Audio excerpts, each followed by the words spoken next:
नमस्कार, डीके कांबळे इस YouTube channel पर आप सबका हार्दिक हार्दिक स्वागत।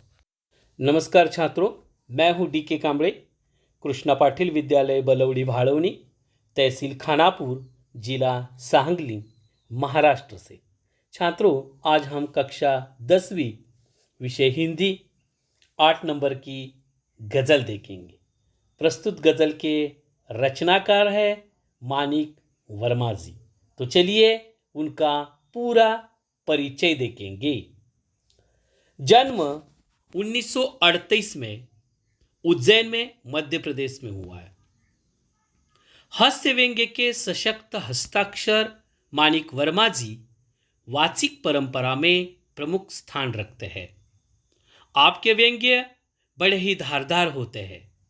आपकी गज़लें बहुत ही प्रेरणादायी होती है। आपकी प्रमुख कृतियां जैसे गज़ल मेरी इबादत है, आखिरी पत्ता जो गज़ल संग्रह के रूप में प्रसिद्ध है, आदमी और बिजली का खंबा, महाभारत अभी जारी है और मुल्क के मालिकों जवाब दो आदि प्रकार की आपकी प्रमुख रचनाएं प्रकाशित हो चुकी है। सो प्रस्तुत पद्य संबंधी मानिक वर्मा जी क्या बताना चाहते हैं, देखिए। प्रस्तुत गज़ल के अधिकांश शेरों में वर्मा जी ने हम सबको जीवन में निरंतर अच्छे कर्म करते हुए आगे बढ़ने के लिए प्रेरित किया है।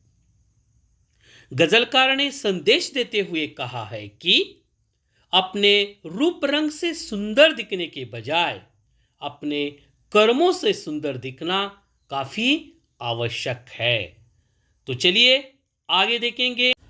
आपसे किसने कहा स्वर्णिम शिखर बनकर दिखो, आपसे किसने कहा स्वर्णिम शिखर बनकर दिखो, शौक दिखने का है तो फिर नींव के अंदर दिखो।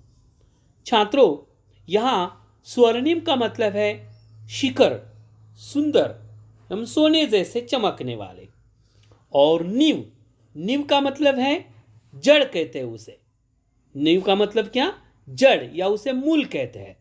जैसे मराठी में हम उसे पाया कहते हैं और अंग्रेजी में हमने कभी कभी सुना होगा उसे फाउंडेशन कहते हैं। सो इन काव्य पंक्तियों का सरल अर्थ इस प्रकार होगा। चमचमाते शिखरों को सभी देखते हैं, चमचमाते चमकने वाले शिखरों को सभी देखते हैं, उनकी शान की प्रशंसा भी करते हैं। लोग समाज में इन शिखरों के समान पाना चाहते हैं, परंतु वास्तव में देखा जाए तो इन शिखरों से अधिक महत्व है उन ईंटों का या उन पत्थरों का जिनके कारण शिखर बन सके। यदि इन ईंटों ने अंधेरे में रहना पसंद किया तो क्या इन शिखरों का कोई अस्तित्व है? नहीं ना, बिल्कुल नहीं। इस तरह समाज में हमें कुछ करना हो तो प्रशंसा को त्याग कर ईंटों के समान बने।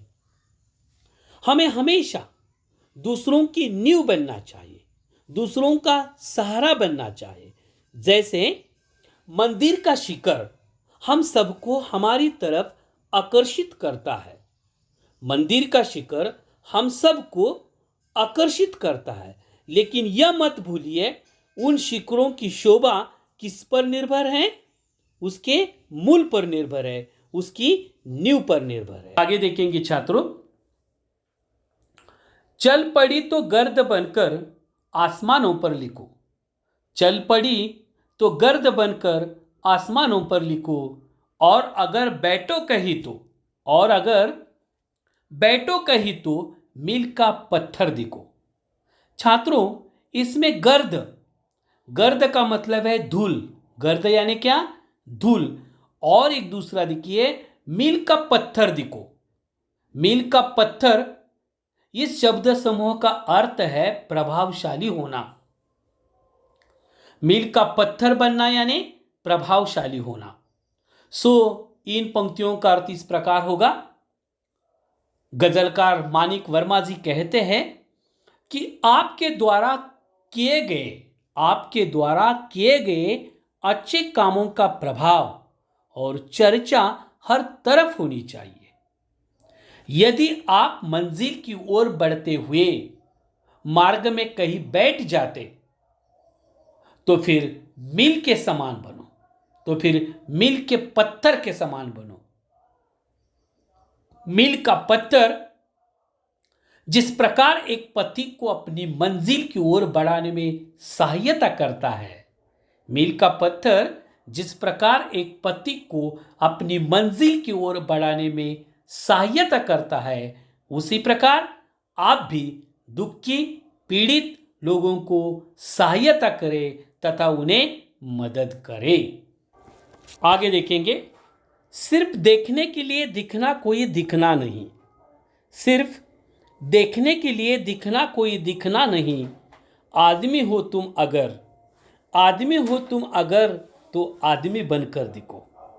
छात्रों, इसमें माणिक वर्मा जी बताना चाहते हैं कि हम मानव हैं, हम मानव हैं तो हमारा व्यवहार मानव की तरह ही होना चाहिए। ईश्वर ने हमें मनुष्य जीवन दिया है।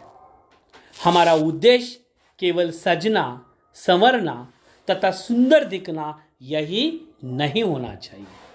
हमारे द्वारा किए गए काम भी सुंदर होने चाहिए। हमें मानवीय गुणों को अपनाना चाहिए। हमारा कोई भी काम ऐसा न हो जो मानवता को छोड़कर हो। हमारा व्यवहार सबके प्रति अच्छा हो, जिसे पूरा समाज हमें मनुष्य के रूप में जाने समझे। इसीलिए हम इंसान हैं, सो इंसान की तरह ही हमारा बर्ताव होना काफ़ी ज़रूरी है। अगले पंक्तियों का अर्थ हम देखेंगे। जिंदगी की शक्ल जिसमें टूटकर बिखरे नहीं, जिंदगी की शक्ल जिसमें टूटकर बिखरे नहीं, पत्थरों के शहर में वो आईना बनकर दिखो, पत्थरों के शहर में वो आईना बनकर दिखो। छात्रों, शक्ल, शक्ल का मतलब है चेहरा, शक्ल यानी चेहरा। तो प्रस्तुत पंक्तियों का अर्थ इस प्रकार होगा। वर्मा जी कहते हैं, हमें एक ऐसी शख्सियत बनना चाहिए, हमें एक ऐसी शख्सियत बनना चाहिए कि कैसी भी प्रतिकूल परिस्थिति में क्यों न हो, हम विचलित न होते, बिना टूटे, बिना बिखरे हर परिस्थिति का डटकर सामना करें, अपने लक्ष्य को प्राप्त करने की लगातार कोशिश करते रहे। आगे देखेंगे, आपको महसूस होगी तब हर एक दिल की जलन, आपको महसूस होगी तब हर एक दिल की जलन, जब किसी धागे सा जलकर मोम के भीतर दिखो, जब किसी धागे से जलकर मोम के भीतर दिखो। तो छात्रों, इन काव्य पंक्तियों में से हर एक का मतलब है हर एक। जलन, जलन यानी ईर्ष्या, और मोम का मतलब है मोमबत्ती, है ना। सो इन पंक्तियों का अर्थ इस प्रकार होगा। हमें प्रत्यक्ष मनुष्य से सहानुभूति रखनी चाहिए, हमें प्रत्यक्ष मनुष्य से सहानुभूति रखनी चाहिए। यह तभी संभव हो सकेगा जब हम उनके हर दुख तकलीफ को समझे। जैसे मोमबत्ती का धागा सदा उसके साथ रहता है, उसके साथ जलता है, हम भी मोमबत्ती की तरह दिन दुखियों का साथ कभी नहीं छोड़ेंगे। हमें उन्हें सहायता करना काफी जरूरी है। आगे देखेंगे, एक जुगनू ने कहा मैं भी तुम्हारे साथ हूं, एक जुगनू ने कहा मैं भी तुम्हारे साथ हूं, वक्त की इस धुंध में तुम रोशनी बनकर दिखो, तुम रोशनी बनकर दिखो। साथियों, जुगनू, जुगनू का मतलब है प्रकाश देने वाला कीटक, जो रात के समय प्रकाश दिलाता है ना। नेक्स्ट, रोशनी यानी प्रकाश। सो इन काव्य पंक्तियों का अर्थ इस प्रकार होगा। कवि कहते हैं, जब वक्त हमारा साथ न दे रहा हो, जब वक्त हमारा साथ न दे रहा हो, हर तरफ असफलताएं फैल रही हो, निराशा रूपी अंधकार का साम्राज्य हो, ऐसे समय में एक छोटी सी आशा की किरण भी बड़ा सहारा बन सकती है। जैसे घने अंधकार में चमकता हुआ जुगनू तुम्हें भी निराश, हताश लोगों के मन में आशा की नई किरण जगाने का काम करता है। पथिक, जो पथिक रात के समय अपना रास्ता भूल जाता है, ऐसे समय यह जुगनू रास्ता दिखाने का काम करता है। आगे देखेंगे छात्रों, एक मर्यादा बनी है हम सभी के वास्ते, एक मर्यादा बनी है हम सभी के वास्ते। गर तुम्हें बनना है, गर तुम्हें बनना है, मोती सीप के अंदर दिखो, मोती सीप के अंदर दिखो। छात्रों, मर्यादा का मतलब है सीमाएं। गर, गर का मतलब है अगर, और सीप यानी शिंपला, जिसमें मोती छिपा रहता है, जो आप तस्वीर में देख रहे हैं ना। सो इसका सरल अर्थ इस प्रकार होगा, सभी मनुष्यों को समाज में रहने के लिए कुछ सीमाएं हैं। सभी मनुष्यों को समाज में रहने के लिए कुछ न कुछ सीमाएं हैं, जिनका हमें पालन करना जरूरी है। तभी समाज हमें और हमारे व्यवहार को स्वीकार करेगा। अगर तुम चाहते हो कि तुम्हारी कोई अलग से पहचान हो, तो फिर सीप के अंदर छिपे हुए मौल्यवान मोती के समान तुम अपना श्रेष्ठ काम करते रहो। तुम्हारी यही कल्याण की भावना समाज में तुम्हारी एक पहचान बनेगी।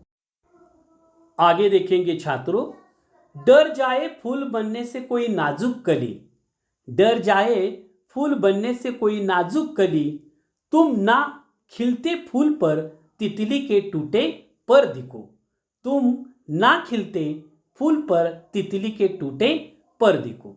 छात्रों, प्रस्तुत पंक्तियों का अर्थ इस प्रकार होगा।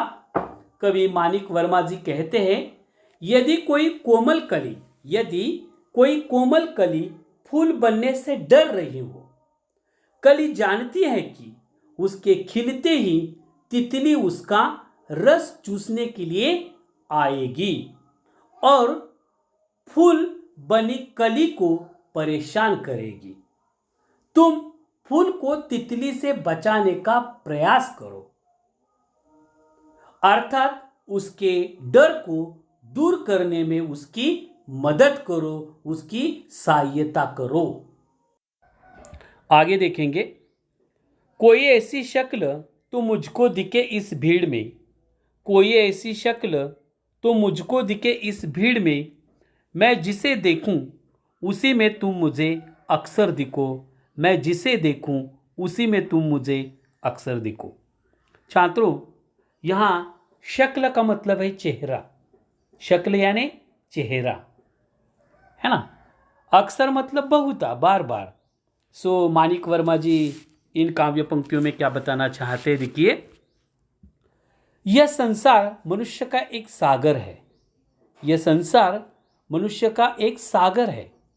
भीड़ में जाने अनजाने अनगिनत चेहरे हर तरफ दिखाई देते हैं।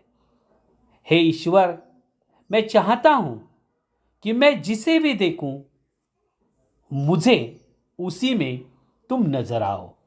तुम तो सर्वव्यापक हो, तुम तो हर जगह हो। धन्यवाद। Thank you for watching. Please subscribe करें, लाइक करें एंड शेयर करें। Thank you.